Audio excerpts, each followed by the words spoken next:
కరీంనగర్ ప్రజల మద్దతుతో బంద్ సంపూర్ణమైందన్నారు MLA Gangula.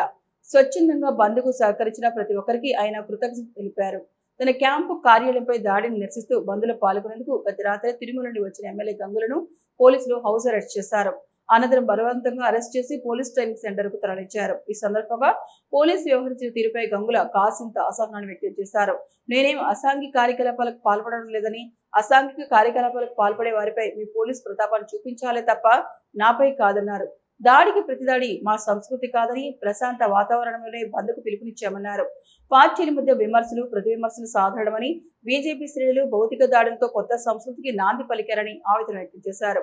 Camp కార్యాలయం అంటే అది నా ఇంటితో సమానమని, ప్రజానాయకుడిగా నా ఇంటికి అందరూ వస్తారన్నారు. తన క్యాంపు కార్యాలయంపై జరిగిన దాడిని ఖండిస్తున్నానన్న గంగుల, తన క్యాంపు కార్యాలయంపై దాడి బండి సంజయ్కి తెలిసి చేసిందా, తెలియక చేసిందా, తనకు తెలియదని తెలిసి చేస్తే ఇలాంటివి పునరావృతం కాకుండా చూసుకోవాలని హితవు పలికారు. తెలియకుండా చేస్తే నీ క్యాడర్పై చట్టపరమైన చర్యలు తీసుకోవాలని సూచించారు.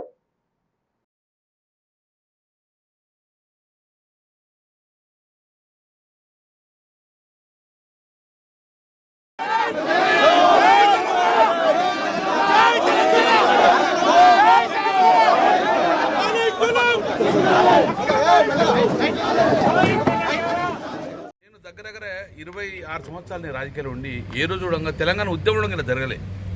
తెలంగాణ ఉద్యమంలో శాంతియుతంగా వాతావరణంలో జరుపుకున్నాం. ఏం చెప్పన్నా ప్రభుత్వం చెప్పినాం, కానీ ఇమ్మీడియట్గా భౌతిక దాడులు చేయడం అనేది ఫ్రస్ట్రేషన్ నిదర్శనం. నేను బండి సంజయ్ సూటి కాడుతున్నా, నీకు తెలిసి చేయించినావా, తెలియక చేయించినావా, అది నీ అంతరాత్మ అడుక్కో. ఒకవేళ తెలిసి నువ్వు చేయిస్తే గిట్ట ఇలాంటి పునరావృతం కాకుండా చూసుకో. లేదు నీ క్యాడర్ని తెలియకుండా చేసినాడు గిట్ట వాళ్ళ చట్టపరమైన చర్యలు తీసుకో, యాక్షన్ తీసుకో. నా కోసంగా నా మీద దాడి చేసాం కాదు, ప్రజలంతా భయభ్రాంతికి గురవుతుంది. ఒక ఎమ్మెల్యే కాంగ్రెస్ దాడి చేస్తాను, రేపు మా మీద దాడి చేస్తారా అనే భావన ప్రజలు ఉన్నారు. దాన్ని క్లారిటీ ఇవ్వాల్సిన బాధ్యత బండి సంజయ్. ఒక కేంద్ర మంత్రి, ఇప్పుడు బీజేపీ ఎంపీ కాదు, కేంద్ర మంత్రివి. ప్రభుత్వంలో ప్రజాస్వామ్యబద్ధంగా ఉన్నావు కాబట్టి ప్రజాస్వామ్యబద్ధంగా నడుచుకోవాలి. చట్టాన్ని కాపాడాల్సిన నువ్వే. ఇప్పుడు చట్టాన్ని తీసుకున్న మీ క్యాడర్ మీద ఇవ్వడంగా మీరు యాక్షన్ తీసుకోవాల్సిన బాధ్యత మీకు ఉన్నది. ఈరోజు బంద్కు పిలిపించాం. డెఫినెట్గా కాంగ్రెస్ వాళ్ళు బీజేపీ వాళ్ళు ఇద్దడంగా బంద్ సక్సెస్ అవ్వడంతో పోలీసు బంద్ సక్సెస్ కూర్చుంటారు కావచ్చు, కానీ డెఫినెట్గా ప్రజలు మాత్రం మీకు సహకారం ఉంటుంది. బంద్ ఇప్పటికే పాటిస్తున్నారు. కాబట్టి ఎందుకు బంద్ చేసినాం అంటే ప్రజల్లో ఒక చర్చ జరగాలి. ఎందుకు జరుగుతుంది, ఎందుకు బంద్ పెట్టారు, దీనికి కారణం ఏంది, ప్రజలు ఒక ఆలోచన చేయాలి.